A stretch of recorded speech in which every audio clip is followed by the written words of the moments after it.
제자들이 예수님께 여쭈었습니다. 주여, 우리에게 기도를 가르쳐 주옵소서. 주님, 우리에게 기도를 가르쳐 주세요. 예수님 당시 랍비들은 제자들에게 기도를 만들어 가르치곤 했습니다. 그 기도는 마치 그 공동체, 그 학파의 사명 선언문과도 같은 것이었습니다. 우리 공동체가 무엇을 지향하고 있고, 또 주된 관심사와 가치는 무엇이고, 또 우리가 꿈꾸고 있는 세상은 어떠한 세상인지가 그 기도문 안에 잘 담겨 있었습니다. 또 당시 유대인들의 주요 관심사는 메시아의 오심이었습니다. 그래서 이 기도 안에는 우리를 구원할 메시아가 어떠한 모습으로 오실 것인지, 또 우리는 동시에 그 메시아를 어떠한 태도와 자세로 기다려야 할 것인지가 모두 이 기도 안에 포함되어 있었습니다. 랍비들은 이 기도를 하나하나 제자들에게 가르쳤고 또 외우도록 했습니다. 그리고 하루에도 몇 번씩 아침 저녁으로 2번 혹은 3번 반복해서 규칙적으로 기도할 수 있도록 했습니다. 그렇게 해서 제자들이 어디에서 무엇을 하든 이 기도가 삶의 기준이 되고, 이 기준에 따라 생각하고 결단하고 행동하며 살아갈 수 있도록 했던 것이 당시 랍비들이 제자들에게 가르쳤던 기도의 목적이었습니다. 다시 말해 스승이 제자들에게 가르쳐준 이 기도는요, 제자들이 스승의 뜻에 자신을 맞추고 그 뜻에 따라 움직여서 그 뜻에 따라 살아낼 수 있도록 도와주는 일종의 기준선, 기준음과도 같은 것이 바로 이 기도였습니다. 주여, 우리에게 기도를 가르쳐 주옵소서. 오늘 본문 속 제자들도 예수님께 바로 이러한 기도를 요청했던 겁니다. 여러분, 그때 예수님께서 제자들에게 가르쳐준 기도가 무엇이었습니까? 주님께서 가르쳐 주신 기도인 주기도문입니다. 주기도문은 예수님께서 직접 가르쳐 주신 기도인 만큼 우리 기도의 모델이자 우리 기도의 표본이라 할 수 있습니다. 교회 꽤나 다닌 사람 치고 이 주기도문을 모르는 사람은 없습니다. 아이부터 어른에게 이르기까지 그냥 옆구리만 툭 찔러도 자다가도 벌떡 일어나서 외는 것이 바로 이 주기도문입니다. 그런데 가만히 살펴보면 너무나도 익숙하지만 그렇게 익숙한 것 치고는 또 잘 모르겠는 기도가 바로 이 주기도문입니다. 여러분, 우리가 보통 언제 주기도문을 합니까? 원래의 때 많이 하시죠? 원래의 때 많이 합니다. 또 언제 합니까? 특별히 대표 기도자가 정해지지 않았을 때, 그럴 때 우리는 주기도문을 매곤 합니다. 이것만 봐도 우리가 주기도문에 대해서 얼마나 무지한지, 동시에 주기도문을 넘어서 이 기도 자체에 대해서도 얼마나 오해가 많고 또 모르고 있는지를 잘 보여주고 있는 우리의 기도의 모습입니다. 반면 우리와는 다르게 오늘의 복음서인 누가복음은 주님께서 가르쳐 주신 이 기도를 소개하기까지 굉장한 공을 들이고 있다라는 느낌을 받게 됩니다. 오늘 바로 앞장인 누가복음 10장에는 예수님께서 본격적으로 12제자를 포함해서 70명의 제자들을 2명씩 짝을 지어서 세상으로 파송하는 이야기가 나옵니다. 그리고 바로 뒤이어 등장하는 이야기가 우리가 잘 알고 있는 선한 사마리아인의 비유입니다. 이처럼 제자를 파송하시고 뒤이어 누가복음은 선한 사마리아인의 비유를 그 자리에 갖다 놓은 것이죠. 여러분, 왜 그렇겠습니까? 제자들로 대표되는 예수님의 사역은 이처럼 나의 것, 나의 소유를 하나도 아끼지 않고 이웃을 위해서 과감히 내어주는 사랑과 이 섬김이 예수님 사역의 주요 내용이어야 한다는 것을 우리에게 말씀해 주고 있는 것입니다. 그러나 늘 그렇듯이 사역이 가지고 있는 약점이 있습니다. 언젠가는 이 사역을 하다 보면 우리의 마음은 분주해지기 마련이라는 것입니다. 사역을 열심히 하다 보면 처음엔 바른 마음으로 시작했다가도 어느새 우리의 마음은 분주해지곤 합니다.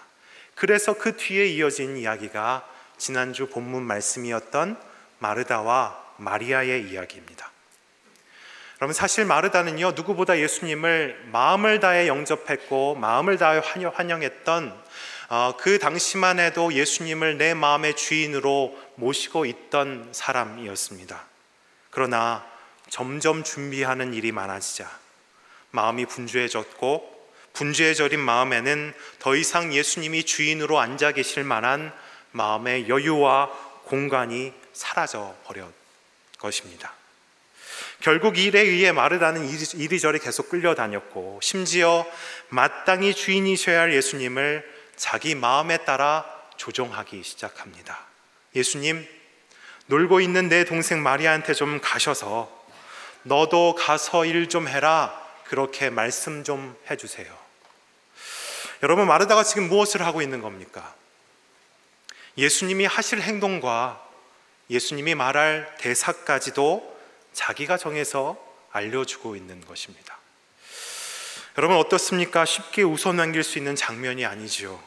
괘씸해 보이나 정직하게 한번 돌아다 보면 마르다의 이러한 모습은 평소 우리가 하는, 하나님께 하는 기도의 모습과 기도의 내용과 다르지 않은 모습입니다.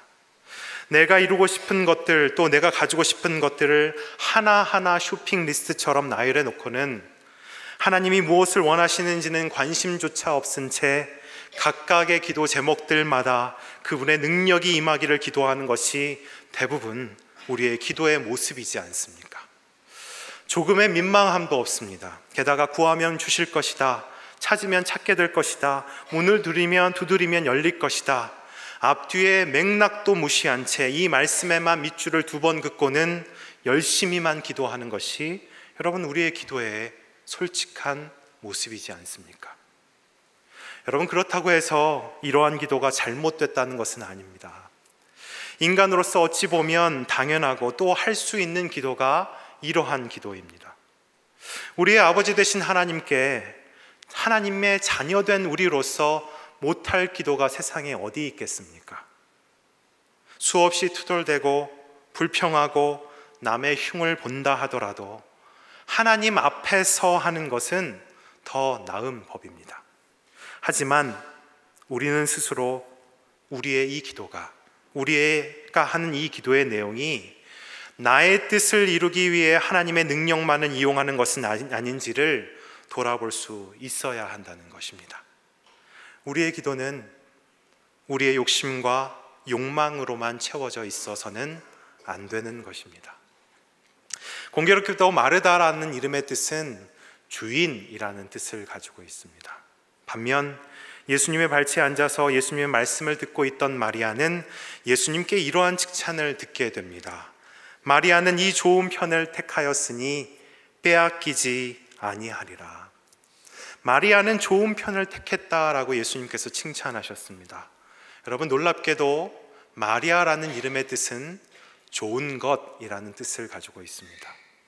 다시 말하면 좋은 것이 좋은 것을 택했다라고 말씀하신 겁니다. 또 바꾸어 말하면 마리아는 마리아를 택했다라고 말씀해 주고 있는 것입니다. 여러분, 이것이 무슨 의미이겠습니까?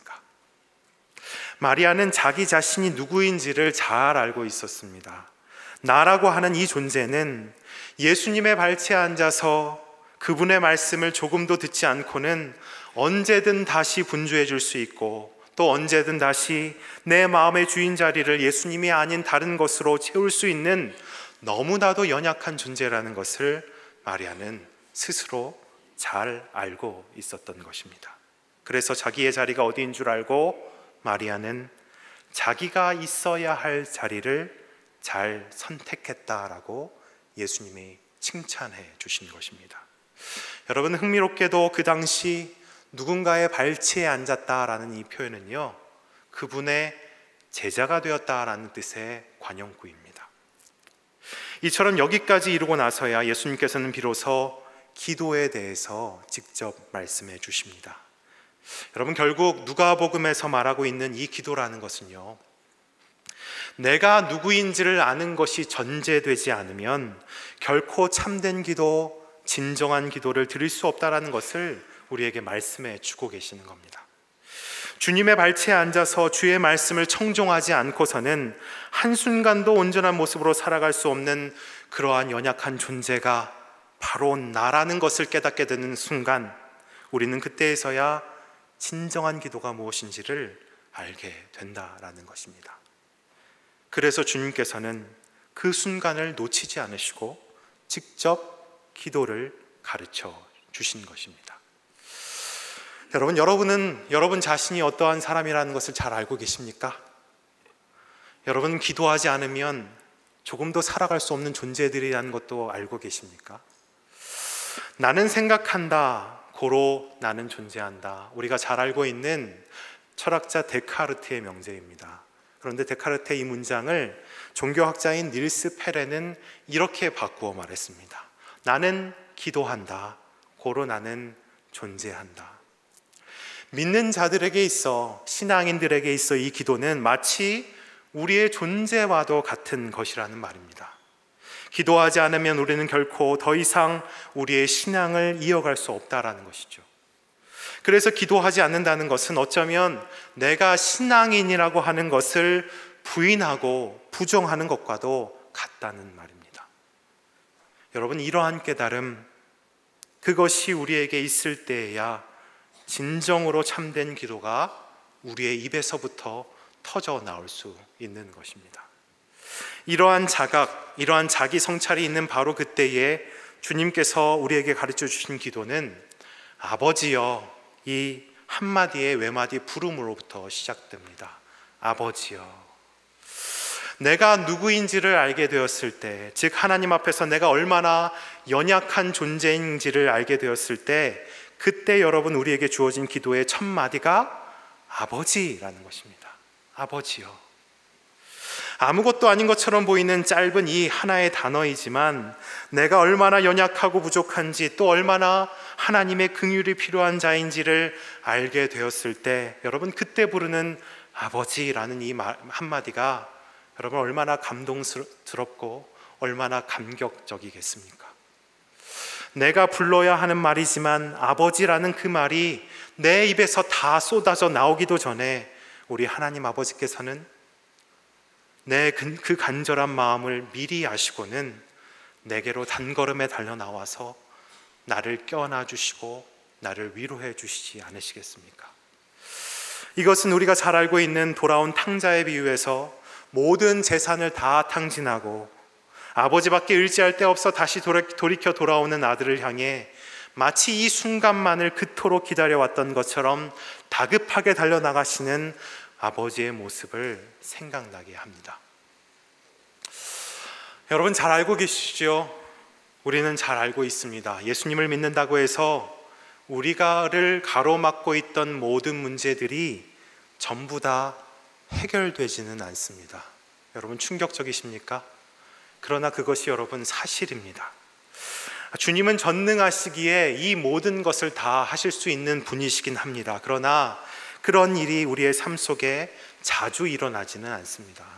하지만 동시에 우리가 알고 있는 것이 있죠.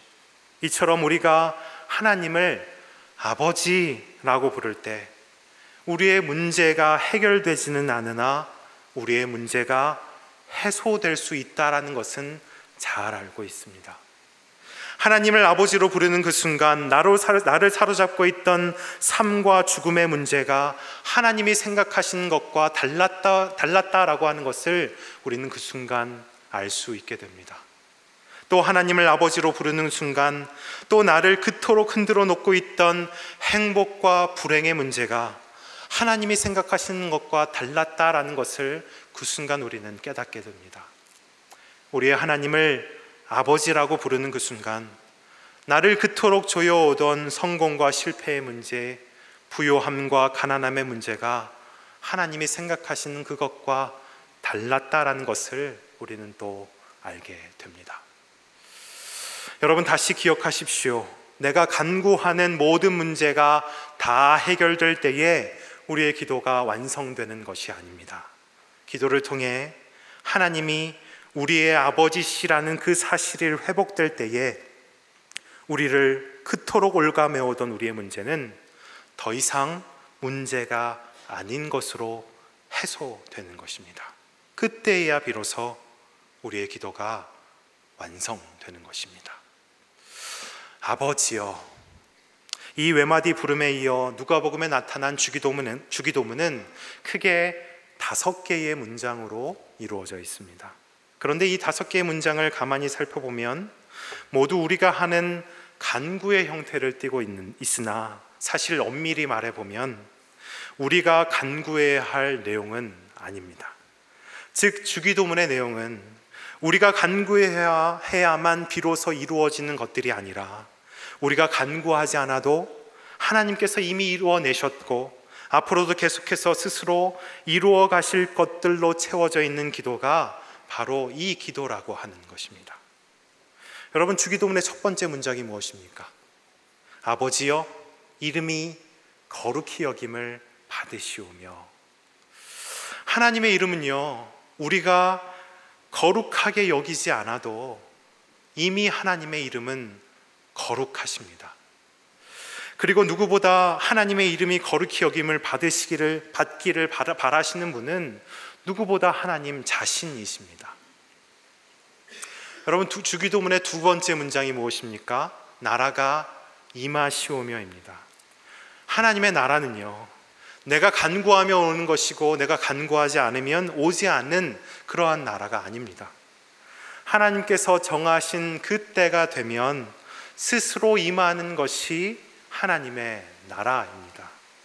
또 누구보다 그 나라가 속히 이 땅 가운데 임하기를, 그래서 이 땅에 하나님의 나라가 속히 완성되기를 누구보다 가장 바라시는 분은 또 하나님 자신이십니다.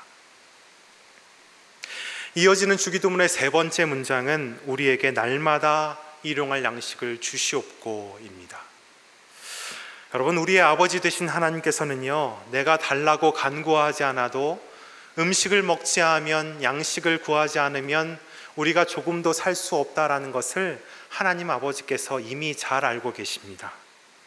젖먹이 엄마는요, 아기가 울 때에만 젖을 물리는 것이 아닙니다.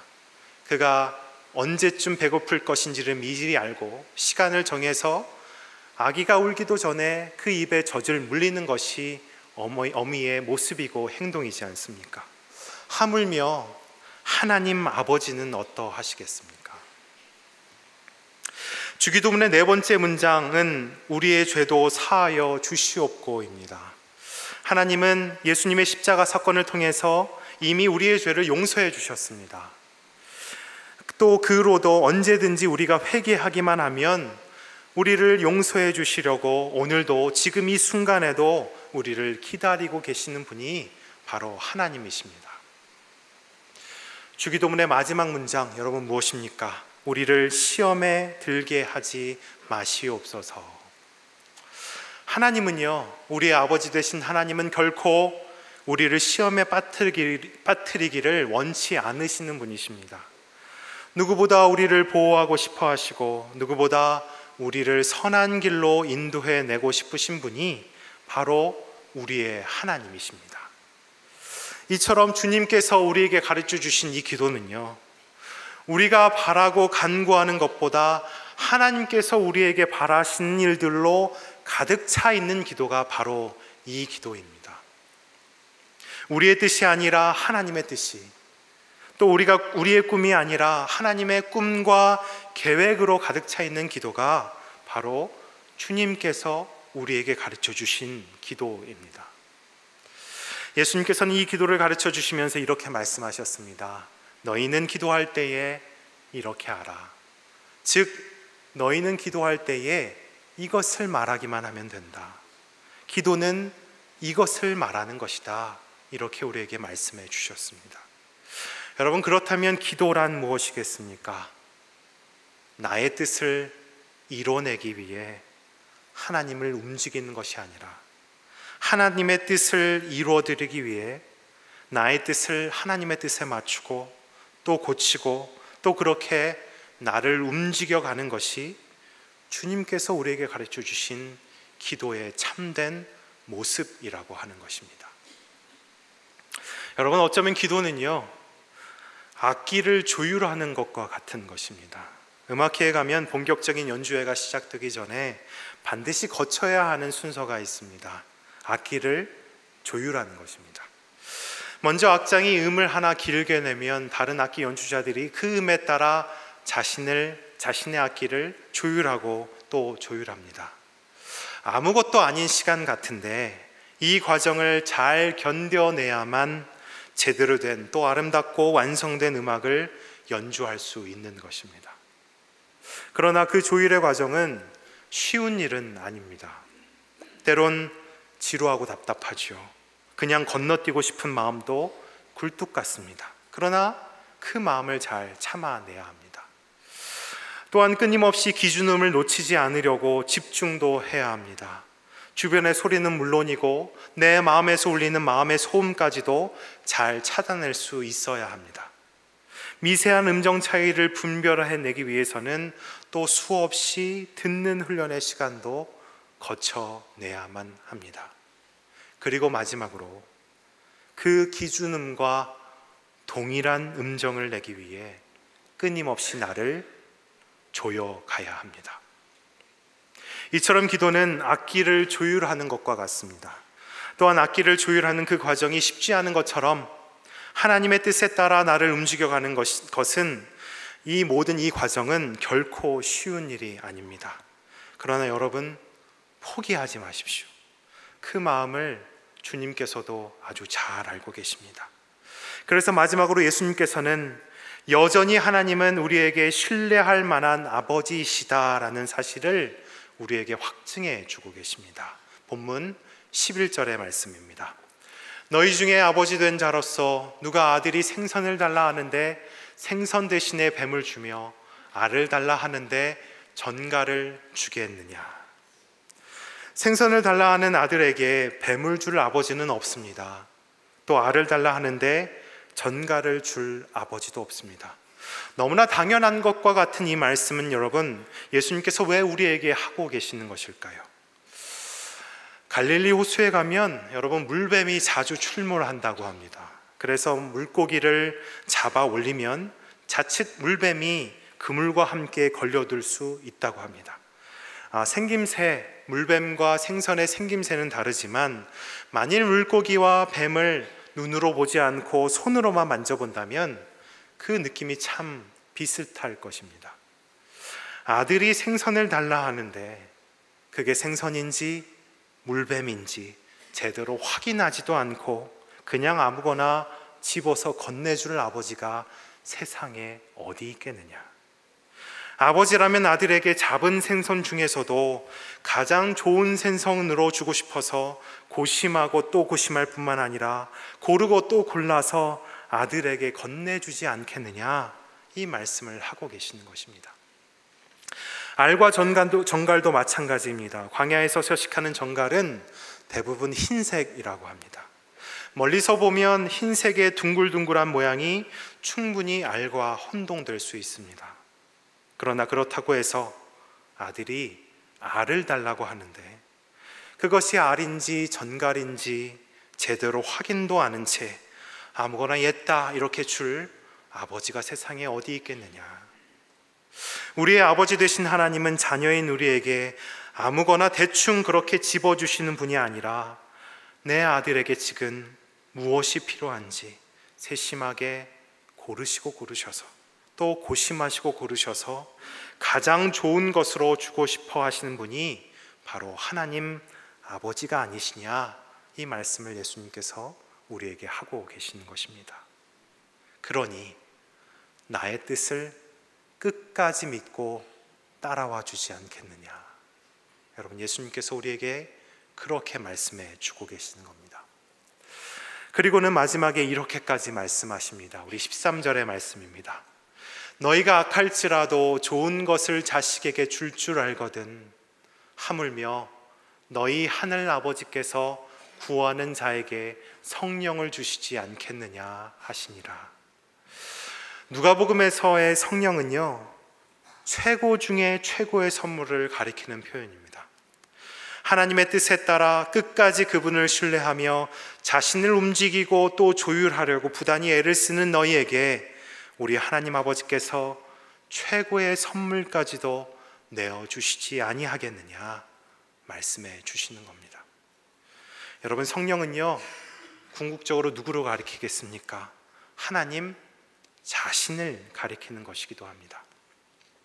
자신을 내어준다는 것은 우리가 흔히 알고 있듯 최고의 사랑을 보여준다는 말임과 동시에 하나님의 놀라운 뜻을 이뤄내기 위해 함께 동역하자, 함께 우리 걸어가자, 함께 가자라는 말씀이 아니시겠습니까?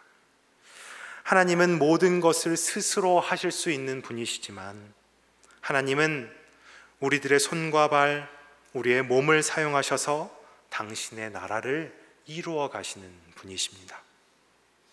하나님은 여러분들을 통해 우리의 가정, 우리의 일터, 우리의 교회, 우리의 나라를 하나님의 뜻에 따라 가장 좋은 것으로 바꾸어 가기를 원하시는 그러한 분이십니다.